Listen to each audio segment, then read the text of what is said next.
know those days when you just don't ride very well? This is one of those days.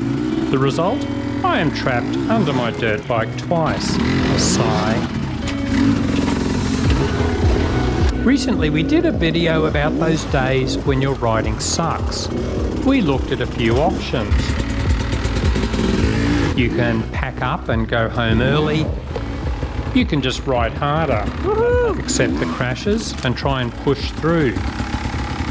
Or you just slow down and ride at the back of the group. It was really interesting to see everyone's responses. The vast majority of riders said the best option is to accept the fact you aren't riding well, slow down and enjoy the scenery. It's not a crash, it's only the handlebar. Botetti said, enjoy the moment and think how many people are not getting to do what you're doing right now. David said, time on the motorbike is always better than at home lamenting into my beer. Adam Butler said, I cruise around and ride the little stuff. I know the day will come when I'm in the zone again. Oh, this rock is slippery. Big Dave agreed with these statements, but he also said, something about doing bad makes me want to return to basics. After a bad riding day, he often goes home, then does a solid hour of basic practice routines. This sounds like a great idea. So often we forget basics like correct body positioning, and this may actually be part of the problem when you aren't riding well. We are coming up to my first mistake. There is very poor traction on these wet rocks. David is sensible and sits on the seat. Then he pushes his bike through. Yeah, she's a bit slippery today. Slipperier on the Bridgestone. Me? I am going to be a hero and try to do this standing on the foot pegs.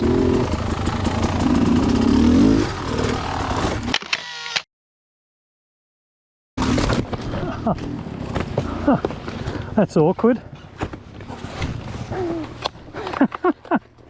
Oh, fuck. Oh, yeah. Oh, bloody hell. That was an awkward fall. She wants to fall back on me. Oh, that was a beginner's mistake. Thanks, mate. Not comfortable. No, not. Oh. Yeah, the tree root was pushing it over, I think. Oh.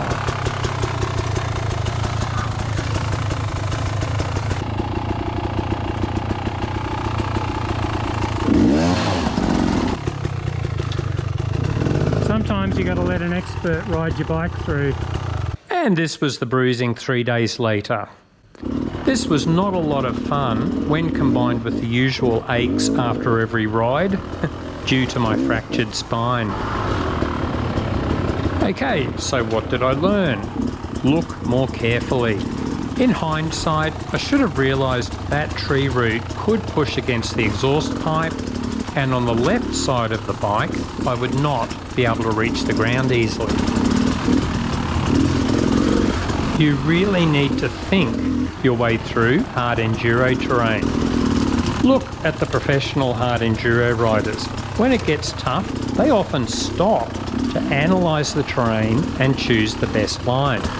And they might look as though they are riding aggressively, but they usually use just enough throttle to get through. Graham Jarvis is the master of this. Minimal wheel spin in most situations.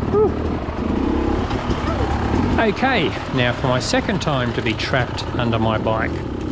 This hill gets progressively steeper.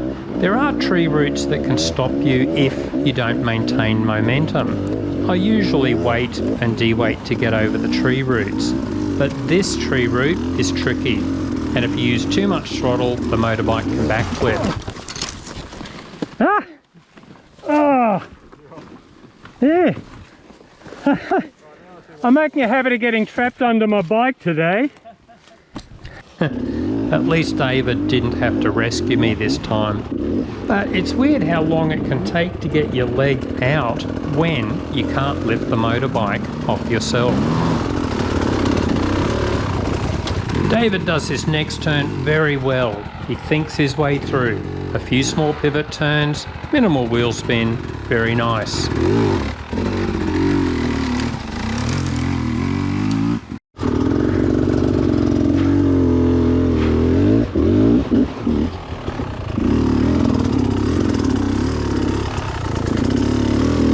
The back pain was pretty bad at this point, so we returned to the cars. Hot shower, ibuprofen and an afternoon nap. Just what the doctor ordered. Come on!